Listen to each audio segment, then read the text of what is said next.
আনিসুল আরওয়া অর্থ কী এবং বইখানির নাম আনিসুল আরওয়া রাখলেন, এটার মূলের কারণটা আমরা সবাই মিলে শুনি। আপনি যদি কথাটা বলতে পারেন তাহলে আমি কিছু পুরস্কার আপনাকে দিব, আর যদি না পারেন তাহলে আপনি আবার দিবেন জরিমানা। জরিমানা আমরা শুনবো, আশা করি ভালো লাগবে। হ্যাঁ, একটু নরম থাকে, হাতে পায়ে তেল মাইখা ঘষে যাতে হাত পা শক্ত হয়। তা আমি দেখলাম যেই কথাগুলো আমার মা জিজ্ঞেস করে, আবার একটা প্রশ্ন করে আমাকে বকশিসের অফারও করছে। হ্যাঁ, এটা কিন্তু আমার জন্য অনেক বড় সুযোগ। এই সুযোগে যদি আমি বকশিস না নিতে পারি, সুবর্ণ সুযোগ না, সুবর্ণ সুযোগ। তো এই সুযোগে যদি আমি বকশিস না নিতে পারি তাহলে আমার মনে হয় সারা জীবনে কিছু পাবো বলে সন্দেহ আছে। আমি চেষ্টা করব বকশিস নেওয়ার জন্য। এখন দেওয়া না দেওয়া বলছে মুখ দিয়ে, এইটাই বকশিস হয়ে গেছে। আনিসুল আরওয়া শব্দের অর্থ কি? খাজা বাবা ছোটবেলায় মায়ের সাথে দুইটা কাজ করতেন। মা এই কাজ দুইটার বিনিময়ে অসন্তুষ্ট হইতেন, কিন্তু মা যখন এই কাজ দুইটার ভাবার্থ বুঝতে পারলেন, তাৎপর্য বুঝতে পারলেন, তারপরে মা খাজা বাবার প্রতি খুশি হইতেন। ছোটবেলার কাজ দুইটা কি আর আনিসুল আরওয়া শব্দের অর্থ কি, এই নামটা কেন দেওয়া হলো আমি চেষ্টা করব জবাব দেওয়ার জন্য। আপনারা উভয় শিল্পীর জন্য দোয়া রাখবেন। একটি গান আমার পালা অনুযায়ী আমি রাখবো। ধন্যবাদ।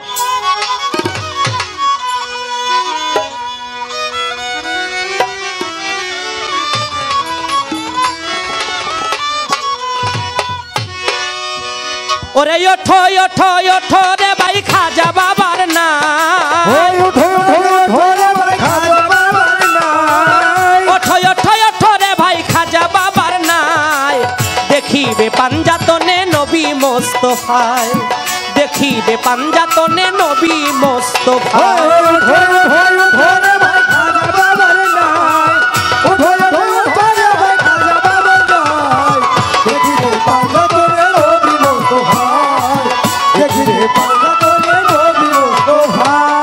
পাঞ্জাতনের মধ্যখানে বসায় আছে দোজাহানে হযরত আলী মা ফাতেমা ইমাম ডাইনে ভাই। হযরত আলী মা ফাতেমা ইমাম ডাইনে ভাই, হযরত আলী মা ফাতেমা ইমাম ডাইনে ভাই।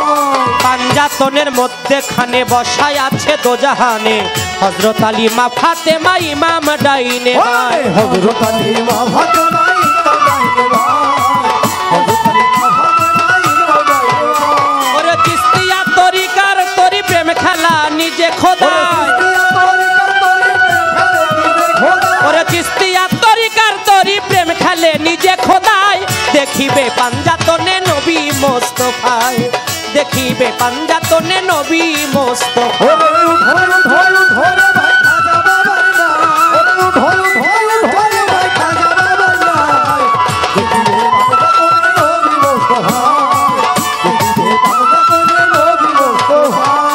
চিশতিয়া তরিকার তরি আল্লাহ নবীর নামের সারি, সারি গেয়ে চলছে তরি আইকে যাবি আয়।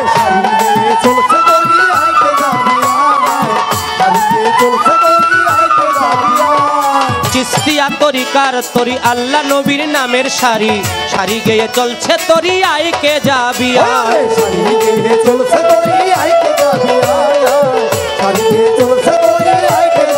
ওরে লা ইলাহা ইল্লাল্লাহ সুরে তরিতে সারি গান গায়, লা ইলাহা ইল্লাল্লাহ সুরে, ওরে লা ইলাহা ইল্লাল্লাহ সুরে তরিতে গুণগান গায়। দেখিবে পাঞ্জাতনে নবী মোস্তফা, দেখিবে পাঞ্জাতনে নবী মোস্তফা। উঠো উঠো উঠো রে ভাই খাজা বাবার নাই, ও উঠো উঠো উঠো রে ভাই খাজা বাবার নাই। দেখিবে পাঞ্জাতনে নবী মোস্তফা, দেখিবে পাঞ্জাতনে নবী মোস্তফা।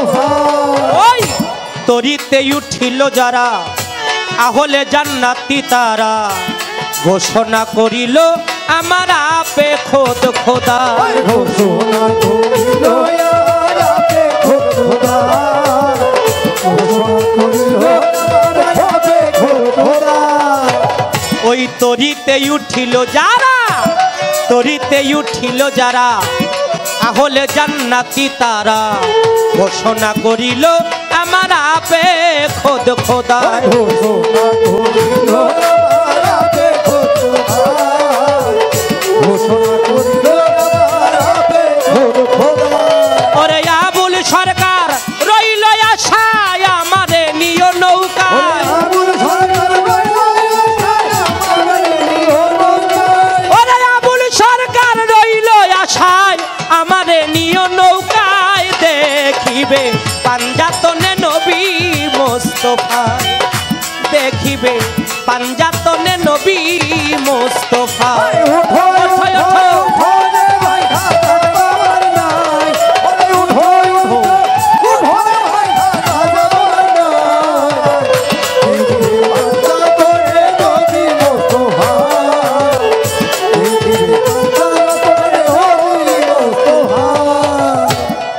মহাজনী গানের ভাব আমার সঙ্গ হয়ে গেল আমার কাছে দাঁড়াইয়া প্রশ্ন করে গেল ভুলি নাই কথা জবাব দিতে চাই আপনারা শুনবেন যারা জ্ঞানী শ্রোতা বন্ধু ভাই বলে মানিক দেওয়ানের সাথে ছোটবেলায় থেকে দেখা সাক্ষাৎ ছোটবেলার থেকেই বুঝতে পারতাম আপনাদের বুঝের কারণেই আপনাদের এই বুঝ না আমি মনে করি এটা দোয়া এবং আপনাদের চাওয়া ছিল যেই দোয়া এবং চাওয়ার কারণে আজকে আপনাদের পাশে আমি দাঁড়াইতে পারি আর একটা কথা বলেছে মানিকের সাথে গান গাই না মনে হয় আমার পরশ ভাইয়ের সাথে গান গাই লালন সাইজির একটি কালাম আছে পিতার বীজে পুত্রের জন্ম তাই তো পিতার পূর্ণ জন্ম পিতার বীজে পুত্রের জন্ম তাই তো পিতার পূর্ণ জন্ম আসলে বাবার কাছ থেকে যে আসে সে বাবার অংশই নাকি একটা হলো বাক্য বীজ আর একটা হলো রতি বীজ বাক্য বীজে যেই সন্তান হয় আমার ওস্তাদ পরশ আলী দেওয়ান বলতো আমার দয়াল বলতো গরুতে খাইলে ওই জায়গায় জ্বালায় যদি কোন গুরুতে ভক্ত শিষ্যরে খাইয়া দেয় ও কোন জায়গায় জ্বালাইতে পারে না এহকাল পরকাল দুই কালি অর্থ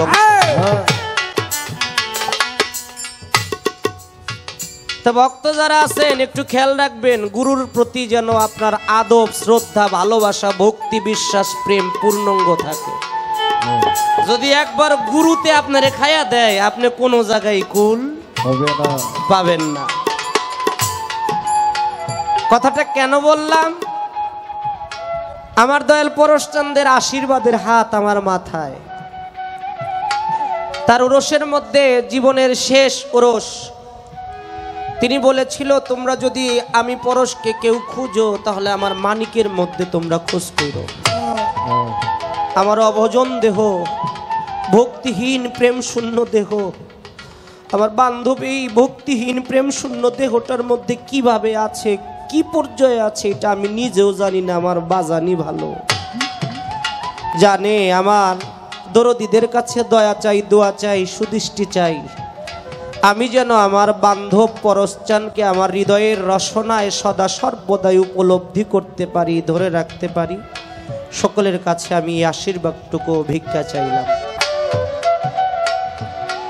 এবার আমার কাছে প্রশ্ন করে সুরে সুরে জবাব দিতে চাই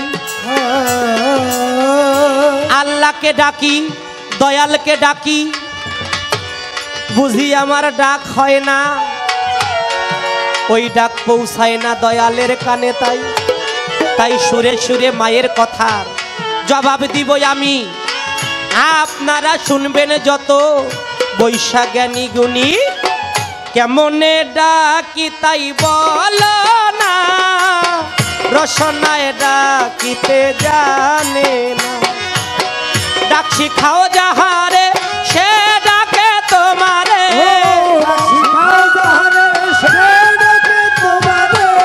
ডাক শিখাও যাহারে সে ডাকে তোমারে, শিখাও না যারে সে তো ডাকে না, শিখাও না যারে সে তো ডাকে না। কেমনে ডাকি তাই বলো না, ডাকিতে জানে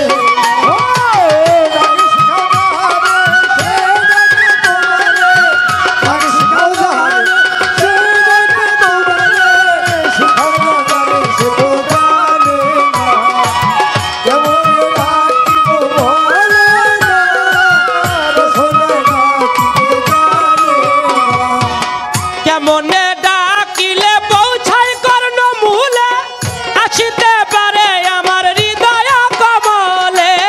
কেমনে ডাকিলে পৌঁছায় কর্ণ মূলে, আসিতে পারে আমার হৃদয় কমলে। শিখাইয়া দে তুই আমারে কেমন করে ডাকি, শিখাইয়া দে তুই আমারে ডাকি কেমন করে, দিবানিশি যেন ভুলি না, দিবানিশি যেন ভুলি না। কেমনে ডাকি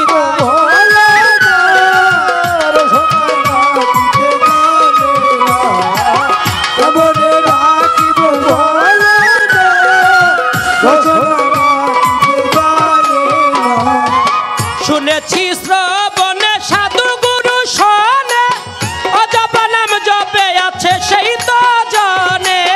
শুনেছি সাধু গুরু শোনে, অজপ নাম জপে আছে সেই তো জানে। দূরে যাই বিপদ আপদ বারে শুধু সম্পদ, দূরে যাই বিপদ আপদ বারে শুধু সম্পদ।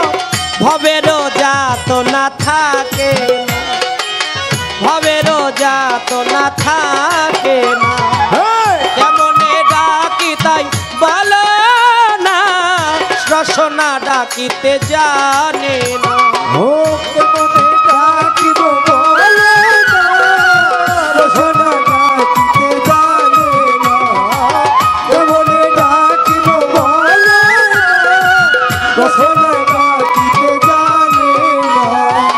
আমার কাছে প্রশ্ন করে, প্রশ্নের জবাব দিয়া, ভুলি নাই কথার জবাব দিব দিয়া। খাজা বাবা ছোটবেলায় দুইটা কাজ করে, ওই কাজ পছন্দ হয় মায়ের ধারে। আমার খাজা বাবা মা খাজা বাবাকে নতুন পোশাক পরাইয়া বাহিরে যাওয়ার জন্য বলি তোমরা। খাজা বাবা নতুন পোশাক গায়ে দিয়া বাহিরে যাইয়া কোন কর্ম করিত, জীবনীর মধ্যে শুনেন কথা ভালো। খাজা বাবা মা আদর যত্ন কইরা নতুন পোশাক পরাইয়া দিছে। আমার খাজা বাবা যদি কোনো দুস্থ গরিব এতিম মিসকিন তাদেরকে দেখতো, আমার খাজা বাবা নিজের জামাটা খোলায় ওই এতিমের গায়ে পরাইয়া দিত, ওই গরিব মানুষের গায়ে পরাইয়া দিত। বাড়িতে ফিরে আসলে খাজা বাবার মা রাগ করতো, এই তোর নতুন জামা কিনা এনে দিল তোর বাপে, আর এই জামা তুই দিয়ে আসছস। পরক্ষণে মানুষের কাছ থেকে যখন জানতে পারছে যে তোমার বাচ্চা সে কোনো সাধারণ বাচ্চা না, সে এতিমখানার পাশ দিয়ে যাইতেছিল একজন এতিম, তার গায়ের মধ্যে জামা কাপড় নাই, তোমার বাচ্চাটা নিজের জামা খোলাইয়া ওই বাচ্চারে পরাইয়া দিছে। আচ্ছা কাজটা কি ভালো না খারাপ? ভালো কাজ। মা পরক্ষণে প্রথম বকাবকি করত, কিন্তু পরক্ষণে মা এই কাজের জন্য খাজা বাবার মাথায় হাত বুলাইয়া দিয়া তারে দোয়া করত। আর একটা কাজ করত, এটার মধ্যে একটু মতান্তর আছে। সে কাজটা হচ্ছে, খাজা বাবা মা তরকারি রান্না করলে খাজা বাবা এই আখ তরকারি যে লবণ চাকতো, খাজা বাবার মা এটা দেখলে বিরক্ত বোধ করতো, বিরক্ত হইতো, বকাবকি করতো যে একদিনও তোর বাপের আখ তরকারি খাওয়াইতে পারি না, তুই এটা খাস। পরক্ষণে খাজা বাবা বলেছিল একদিন, মা ও মা, আমি তরকারির স্বাদটা বুঝি, আমার মুখে যদি স্বাদ লাগে তাহলে তোমাদের মুখেও তো স্বাদ লাগবে। আমার হলো বাচ্চা মুখ, আমার মুখে সবই ভালো লাগে, তারপর আমার মুখে যদি স্বাদ লাগে তাহলে তোমাদের তো ভালো লাগবে। খাজা বাবার মা এই কথা শুনে, জবাব শুনে খুশি হয়ে খাজা বাবাকে বুকে তুলে আদর করত। সেই জনম দুঃখী মা, জনম দুঃখী বাবা। আমার খাজা বাবার জীবনী পড়লে পাওয়া যায়,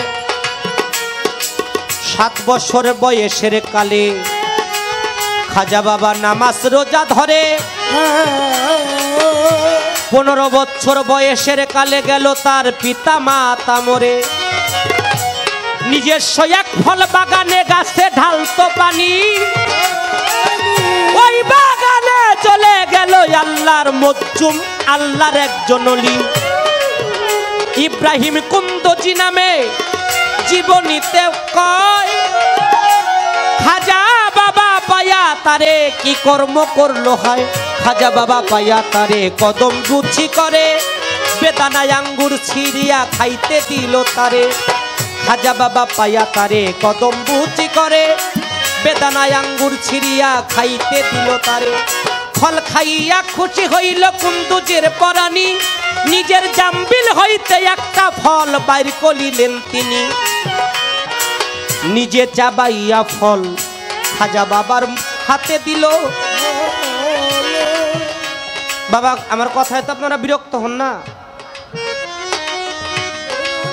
খাজা বাবা ফল পাইয়া মুখে দিয়া চাবাইতে লাগিল। ফল চাবানো খাওয়ার পরে খাজা বাবা দেখলে লাগলো চাইয়া, এলে মালা ধনী খাজা বাবার গেছে জারি হইয়া।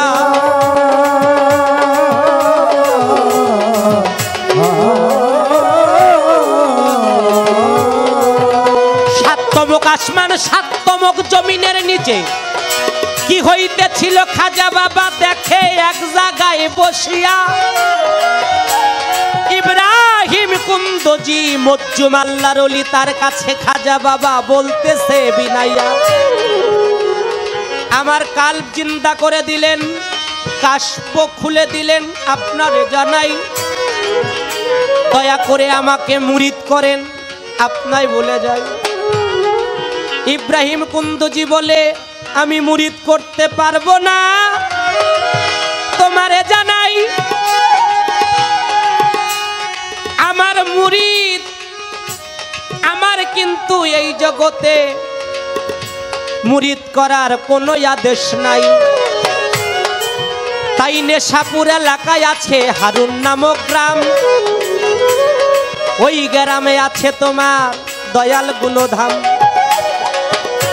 সিস্তান শহরে নেশাপুর এলাকার মধ্যে তোমারে জানাই ওসমান হারুনি নামের একজন আল্লাহর মস্ত বড় আউলিয়া, তার কাছে গিয়ে বায়াতে রাসূল গ্রহণ করো, তোমারে জানা।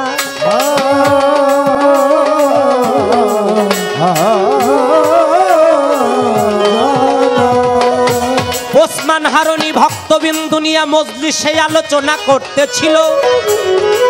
দূর থেকে খাজা বাবার দিকে লক্ষ্য করিল, আলোচনা বন্ধ করে বলো, মাইনুদ্দিন আমি তোমার জন্য বসে আছি, আয় বাবা, আয় বাবা, আমি তোমায় বলতেছি।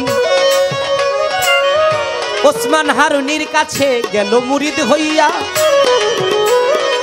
তারপরে ওসমান হারুনি পীরের সেবায় দিল নিজেকে বিলাইয়া। একটানা 20 বছর পীরের উজুর পানি মাথায় চুলা রাখিয়া খাজা বাবা দিত পানি গরম করিয়া, আর বর্তমান আমরা মুরিদ হই, মুখে মুখে গুরু গুরু করি, মুখে মুখে শেখ ফরিদ বগলতলে ইট, এমন একটা অবস্থা। মুখে মুখে মানি। এখানে যদি বলি আপনারা কোরআন মানেন, আপনারা সবাই হাত দেখাইবেন আল্লাহর কোরআন মানে, কিন্তু এখানে কি সবাই মুরিদ হয়েছে? দু একজন আছে না বেমুরিদ? আছে না? হাত দেখায় কিন্তু সাক্ষী দিছে আমরা কোরআন মানি, কিন্তু এখনো পর্যন্ত মুরিদ হয় নাই। তাহলে ও কোরআন কতটুকু মানে? আল্লাহ বলছে কোরআনে মুরিদ হওয়ার জন্য। তার মানে কি? মুখে মুখে মানি। বাবা, ধর্মটাকে আমরা একেবারে গোলায় ফেলছি,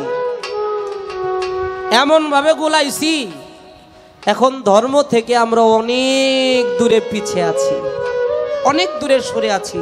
যেমন দিন আর রাত্র এটা কখনো মিলন হয় না, তদ্রূপ ধর্ম আর অধর্ম কখনো এক হইতে পারে না। আমরা বেশিরভাগ মানুষই অধর্মের মধ্যে বাস করতেছি, ধর্মটা এখনো বুঝি না। ধর্মটা বুঝতে গেলে আপনার ফিরে যেতে হবে 1400 বছর পিছে। খোলাফায়ে রাশিদিনের 29 বছর কেটেছে। এই 29 বছরটা যদি আপনি ভালো করে পর্যবেক্ষণ করেন তাহলে আপনি ধর্মটা বুঝতে পারবেন।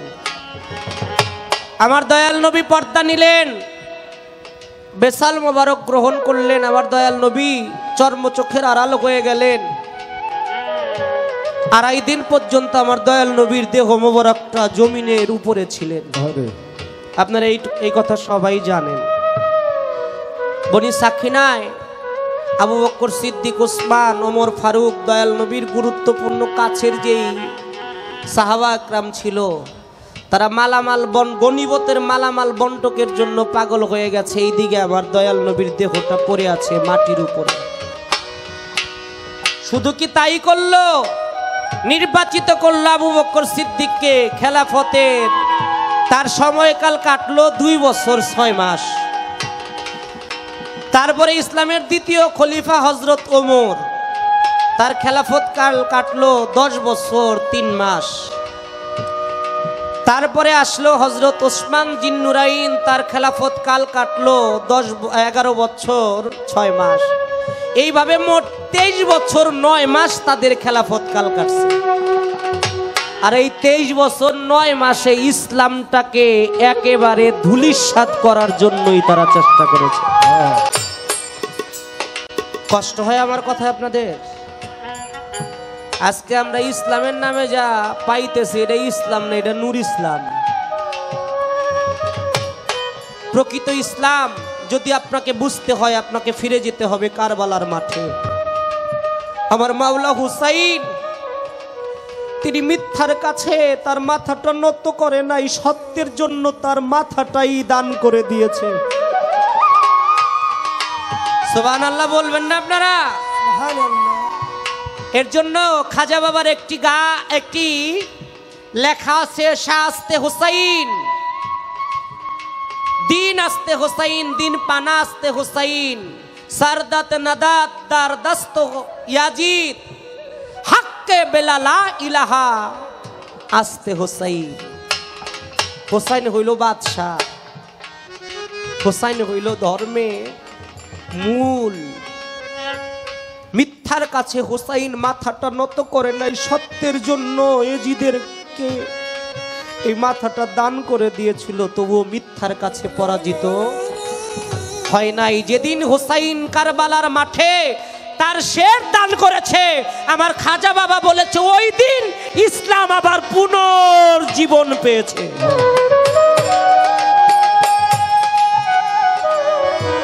তাই এখনো ধর্ম আছে কাদের কাছে?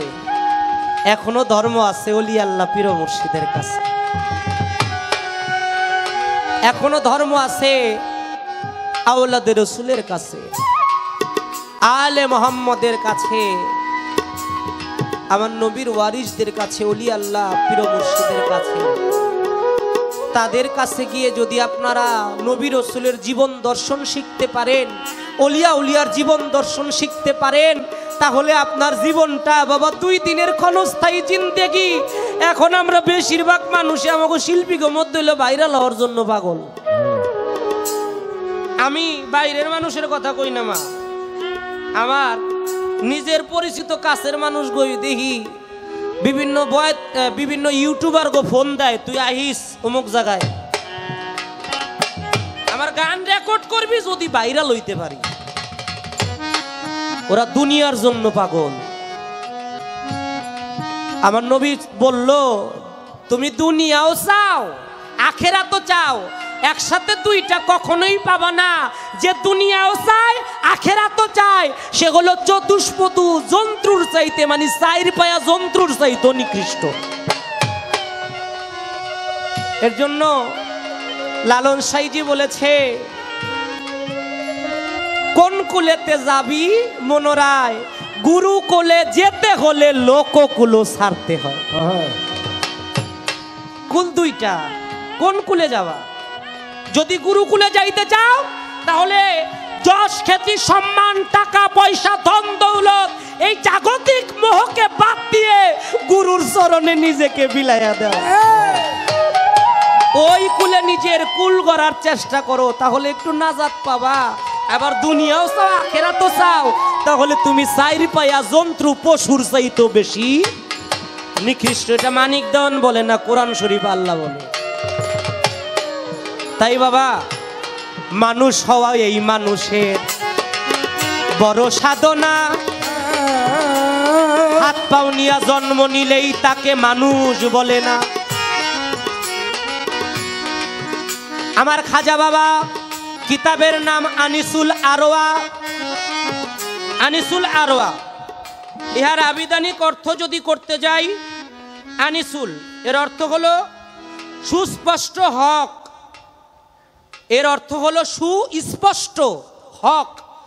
আরওয়া শব্দের অর্থ অবক্ষয়কারী বা উত্তম। সুস্পষ্ট হক, অবক্ষয়কারী, উত্তম হলো এর ব্যাখ্যা।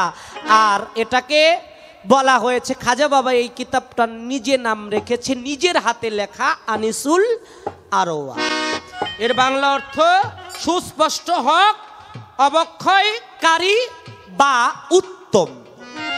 চেষ্টা করলাম জবাব করার জন্য।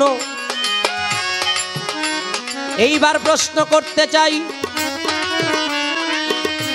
বড় পীরের কাছে এক ব্যক্তি দৌড়াইয়া গেল, আপনাদের জানাই। বলে, বড় পীর আপনারে জানাই, আজকে 3 দিন হইয়া গেল আমার চোখে ঘুম নাই, আহার নিদ্রা কোনো কিছুই আমার ভালো লাগে না। কি যেন কি হইছে বড় পীর, আমি বলিলাম ঘটনা। বড় পীরের কাছে যখন ঘটনা বলল, বড় পীর বলল, এই যে এই লাঠিটা নেও, লাঠিটা নিয়ে তুমি ওই জায়গায় যাও, ওই জায়গায় যাই একটা গোল দাগ দিবা। এই গোল দাগ দিয়া তুমি এই নামটা, এই কাজটা করবা, তাহলে তোমার যে মনের আশা এটা পূর্ণ হয়ে যাবে। আপনার কাছে জানতে চাই, বড় পীরের কাছে গিয়ে বলল, হুজুর 3 দিন যাবত আমার মনে অশান্তি, আমার খুব সমস্যা, আমি খুব যাতনা সহ্য করতেছি। বড় পীর এইটার জবাব স্বরূপ তাকে হাতে একটা লাঠি ধরায় দিল। লাঠি ধরে বলল যে অমুক জায়গায় যাও, গিয়ে এই কাজটা করো আর এই জপনা করো, করলে তোমার মনের আশা পূর্ণ হয়ে যাবে। আপনার কাছে জানতে চাই, আপনি একটু বলবেন যে কি কাজটা করেছিল ওই ব্যক্তি, ওই ব্যক্তির নাম কি, 3 দিন ধরে তার ভিতরে কি যন্ত্রণা ছিল, এটা একটু বলবেন। একটাই প্রশ্ন নাকি নাকি আর একটা করবো? আরে কয় কি, আমি শক্ত বেটার ভক্ত খাও। কয় আমার মানিক বাবা। আচ্ছা, বাংলাদেশে আলেয়া বেগম কি কম? কি কথা বলেন কি? আমার দয়াল পরশচান বলতো বাংলাদেশের বনে বনে বয়ে তীরে মাপার যন্ত্র আছে একমাত্র আলেয়া বেগম, যারে মাপার কোনো যন্ত্র পৃথিবীতে এখন আবিষ্কার হয় নাই। তা আমার বাবা আমার মা আমাকে বাবা বলে, আমাকে সন্তান হিসেবে স্নেহ করে, মহব্বত করে। আমি ব্যক্তিগতভাবে যতটুকু মনে করি বাংলাদেশে যতগুলো শিল্পী মায়ের ছায়াতলে আছে তার চাইতে আমি মানিক দেওয়ার নগণ্য হিসেবে মায়ের একটু ভালোবাসা বেশি পাই। এটা হয়তো আমার কপাল, আমার ভাগ্য। তা আমি এমন মায়ের সন্তান হিসেবে আমি কি সারইন্না বেটা নাকি? হ্যাঁ? আমি যদি আপনারা সাইরা দিই তাহলে ধরবো কেটা? হ্যাঁ, তা আমি আর একটা প্রশ্ন করব। আমার বড় পীর আব্দুল কাদের জিলানী, বড় পীর আব্দুল কাদের জিলানী তার কাছে, হ্যাঁ আমার বড় পীর আব্দুল কাদের জিলানী তার পূর্ণাঙ্গ যৌবন বয়স, আমার বড় পীরের পূর্ণ যৌবন, তিনি ওই যৌবন বয়সে একটা হত্যা করলেন। আপনার কাছে জানতে চাই এই হত্যাটা যদি করে থাকে বড় পীর, এটার ফয়সালাটা কি? কারণ মানুষ হত্যার চাইতে বড় কোনো পাপ আর হইতে পারে না। পারে কি? মানুষ হত্যার চাইতে বড় আর পাপ হইতে পারে না। বড় পীর যখন পূর্ণ যুবক, এই যুবক অবস্থায় বড় পীর নিজে একটা মানুষকে হত্যা করেছিল। কারণটা কি? কাকে হত্যা করেছিল, কিসের কারণে হত্যা করেছিল? একটা প্রশ্ন। এই দুইটা প্রশ্ন মায়ের কাছে আশা করি জবাব দিবে দিয়া। আর একটা গান গাইয়া যাব বসিয়া। ওঠয় ওঠয় ওঠরে ভাই খাজা বাবার না, ওঠয় ওঠয় ওঠরে ভাই খাজা বাবার নাই। দেখিবে পাঞ্জাতনে নবী বস,